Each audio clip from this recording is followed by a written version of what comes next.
Good evening. My name is Kelly Powers, and I am the Senior Guidance Counselor here at Daviess County High School, and I'm here today to share with you some things that I hope that you'll find helpful for your senior student as you're navigating through this last year of high school and at the same time planning for your student's future after high school.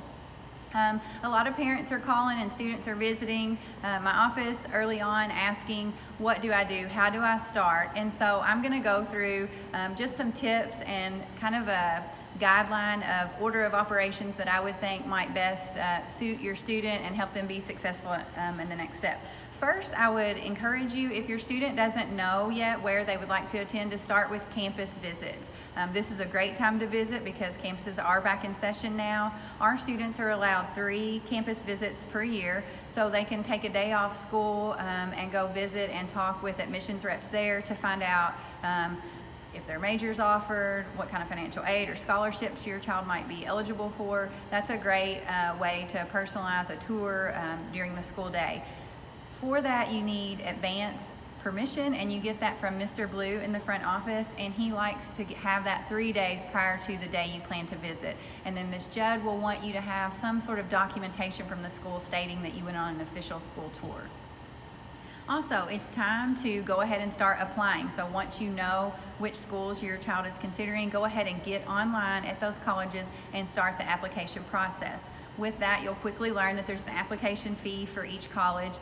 We're finding that they're typically around $50. However, if your student happens to be on free or reduced lunch, please do not pay that fee and instead send them to see me in the guidance office, and I can provide a fee waiver for most colleges, which will waive that and make it free for your student to apply.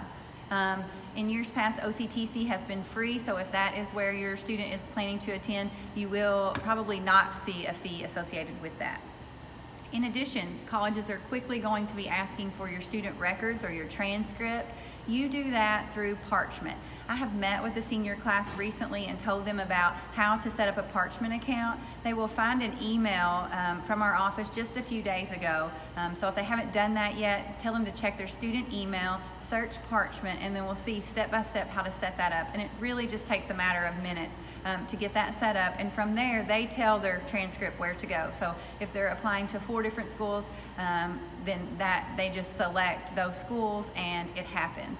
Also, you may see a fee pop up. It should be free to our students their senior year. After high school, they will still use that Parchment account if they're sending their high school transcript somewhere, but there will be a fee associated with that. So it's good to take care of that now while it is free.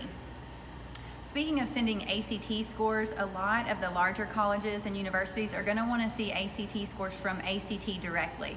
While our students have ACT scores printed on their transcripts, that won't be enough for schools like UK, Murray, Western, Louisville, etc.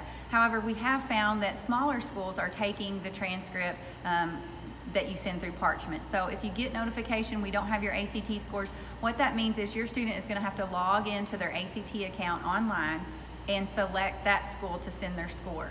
Each time a student sits for a test, they have the option to choose 4 colleges to send those scores. So let's say that your student makes a late decision to head to UK, and all along they had never considered UK, so they never got an official score. You're going to have to log onto your account, and you'll actually have to pay a fee at this point to send your ACT score to UK. But that is the process for getting ACT scores to your college or university. Also, at this point, some students are going to be possibly, hopefully, competing for different scholarship competitions with their college.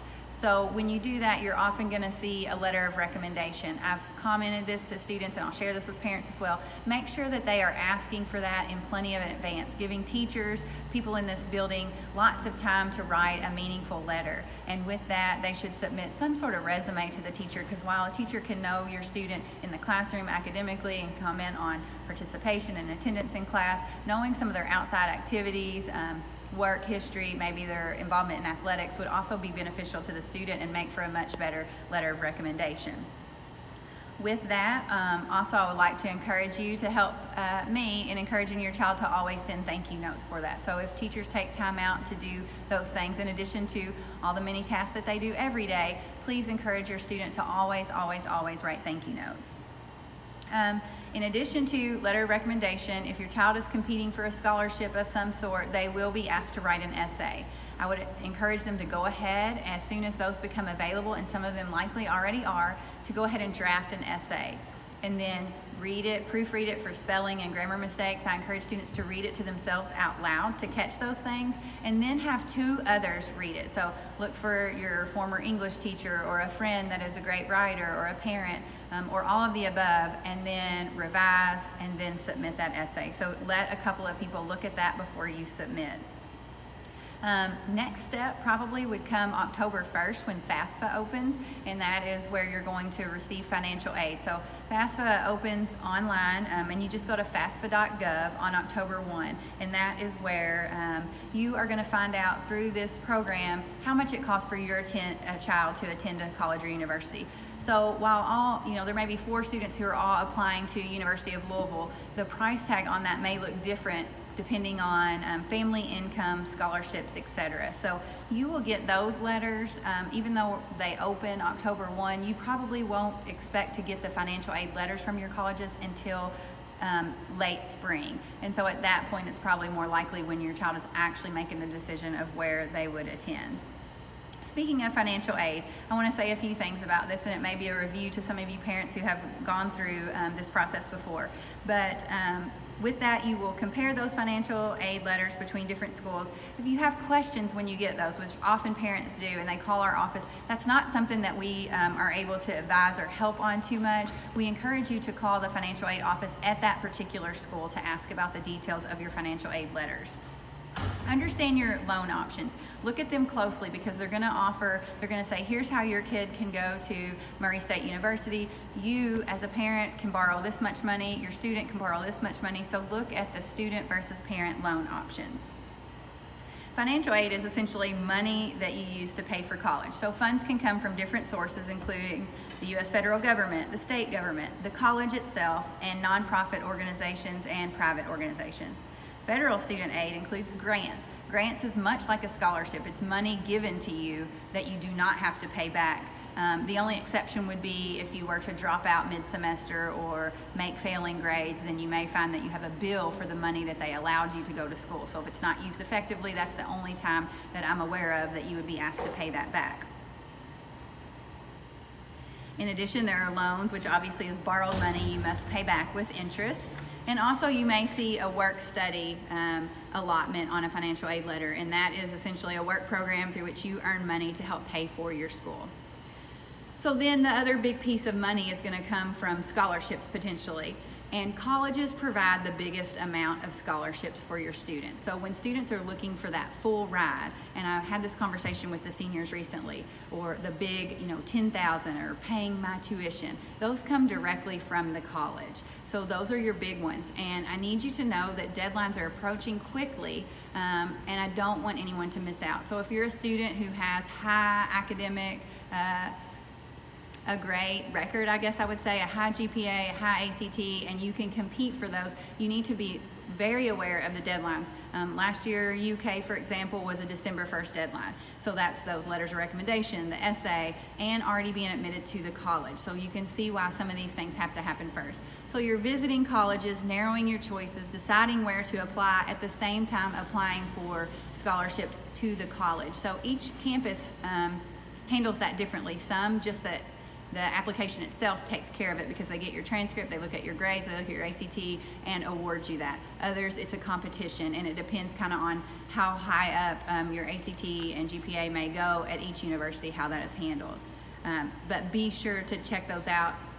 I would have a calendar if I had a senior student right now, and just with deadlines throughout, like this is when the application is due, this is when the scholarship deadline is due, this is when we need to file our FAFSA, and then this is when we need to make a decision.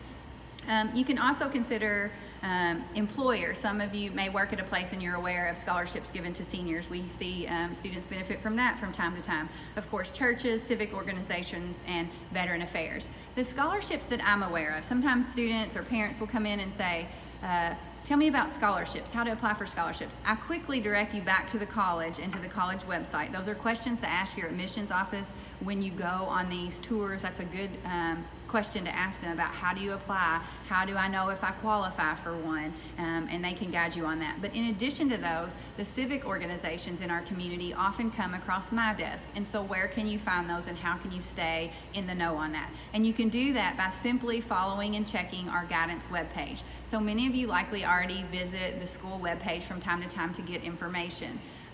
In addition to that, on the left-hand side of the screen, you'll see guidance, a guidance tab. If you click on that, there's a drop down for scholarships, and there you will see all the scholarships that are available. If you're going there right now as I'm talking and you're watching this, you're gonna see nothing because there are not any available that have been that I've been made aware of at this point. Typically, what I saw last year is they come in after December. So we're talking second semester and really heavy probably through the month of February.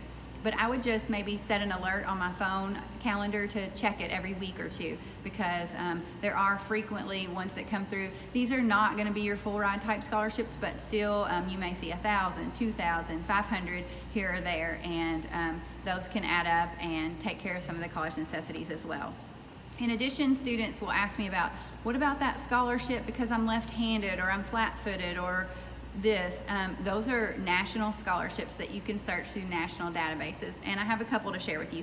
Capex.com, and that's CAPPEX.com, fastweb.com, and also Kia.com, which you may be associated with already with your Keys money if you're checking on your kids' account there.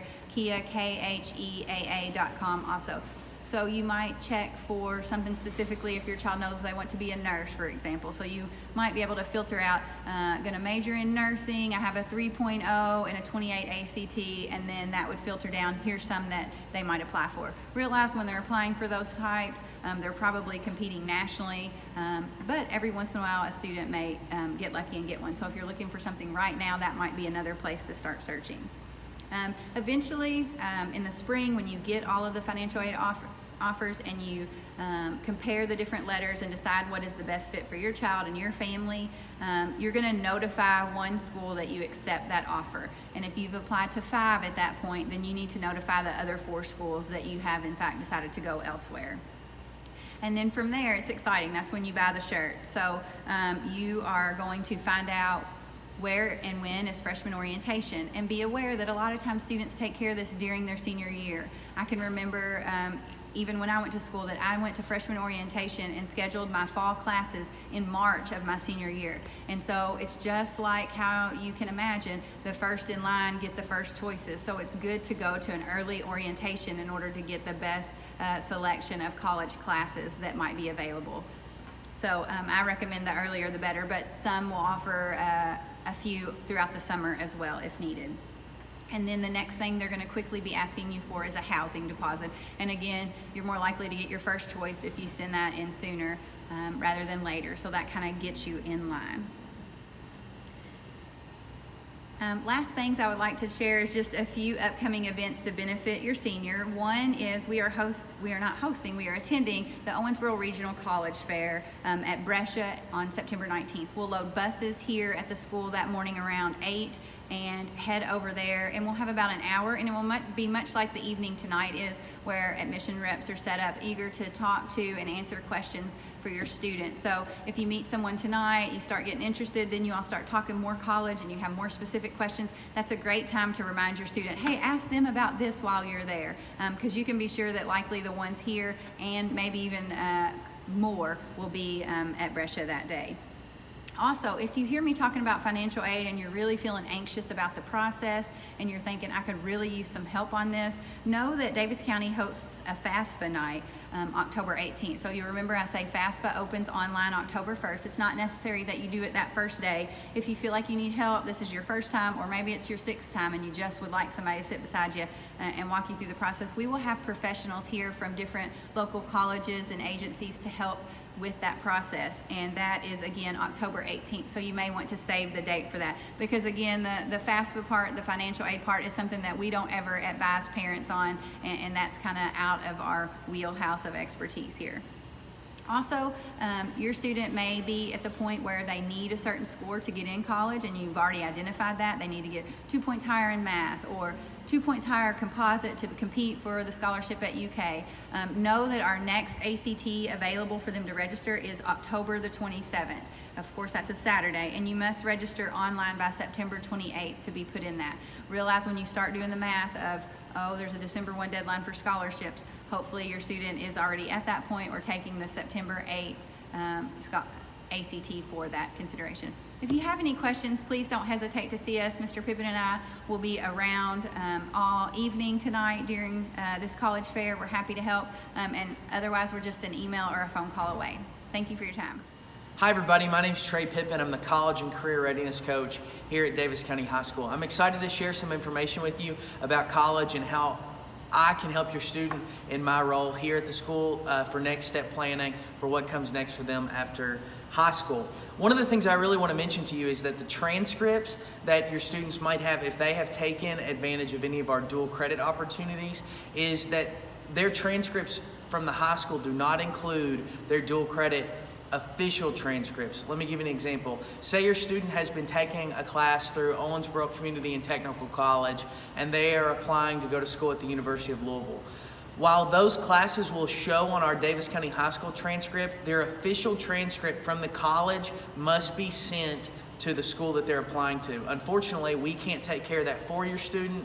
They have to do it on their own. So they'll have to make sure that they go in and request an official transcript from their dual credit provider in order to have that sent to the school of their choice. Another thing I want to talk to you about in regards to our dual credit program is your student might be taking a dual credit course right now, or they might be taking one in the spring of their senior year. Don't forget that the Kentucky Dual Credit Scholarship is an opportunity that your student might have to have up to 2 of their classes paid for over the lifetime of their high school career. Now, I can't guarantee that money will be there, but I can tell you that it is an option, that there might be a possibility that their courses could be paid for. Remember, that Kentucky Dual Credit Scholarship can be found on KHEAA.com, KHEAA.com, and your student can apply for it if they've never used it before. Remember, just want to reiterate that they only get 2 over the course of their entire high school career. So if they used it last year, they won't have the availability to use it this year, but maybe they only used 1 last year, so they might have 1 left. So we want to make sure that we do our best to encourage our students to apply for the dual credit scholarship. They should be receiving an email from KHEAA. Also, they'll be hearing a lot of information from me on how to get that thing taken care of. It probably takes them about 20 seconds to get that thing submitted, and then hopefully it will result in having those dual credit courses paid for. We would love that. Also, one of the things that we provide here at Daviess County High School is the opportunity for your student to attend our Kids on Campus trips. Those are trips that we coordinate through the College and Career Readiness Center in partnership with some of our admissions partners at schools around the state. And what we get to do is we have the opportunity to take your students and put them on a college campus. So we'll be taking trips to Kentucky Wesleyan, we'll be taking trips to Louisville, Murray, UK, Western. I'm sure there's some that I've left out. But keep your eyes and ears open for information about those Kids on Campus trips. We love when students come. Every time we take a bus, we want that bus to be full, and oftentimes the buses are full. So make sure your students don't wait until the last minute to fill out their application to attend our Kids on Campus trips, because we want them to have the opportunity to take advantage of those trips. The last thing I want to mention is that students received in their email a senior survey recently. We also spoke about this during our senior advocate meeting. I want to really encourage you to encourage your student that if they have not taken that senior survey, which will probably take them about 2.5 minutes, it's really important that they do that. What that survey allows us to do is individualize our approach on how we can best serve your student. On the survey, they identify whether they're interested in going to a 4-year university, where they're interested in going to a 4-year university, whether they're interested in going to a 2-year technical program, or maybe they're just interested in going into the military, or they want to go straight into the career world. What that lets us do is be really focused in getting the right information to students that have expressed interest in certain schools, certain avenues, certain opportunities. So please, please, please, please, please, if your student has not taken that senior survey, make sure they get on that as soon as possible. Just to reiterate what Ms. Power said, we are here to serve your students. We're here to serve you. We hope that you recognize that the doors are always open, whether that's through email, whether that's through phone calls, for us to be a service to you and your student in next step planning for whatever comes next for them after Daviess County High School, because we're all on the same team here. We want to make sure that they're prepared, and we want to make sure that they're ready when they launch off from here. So thank you for listening. Thank you for coming. Have a great evening. Have a great day whenever you're watching this, and go Panthers.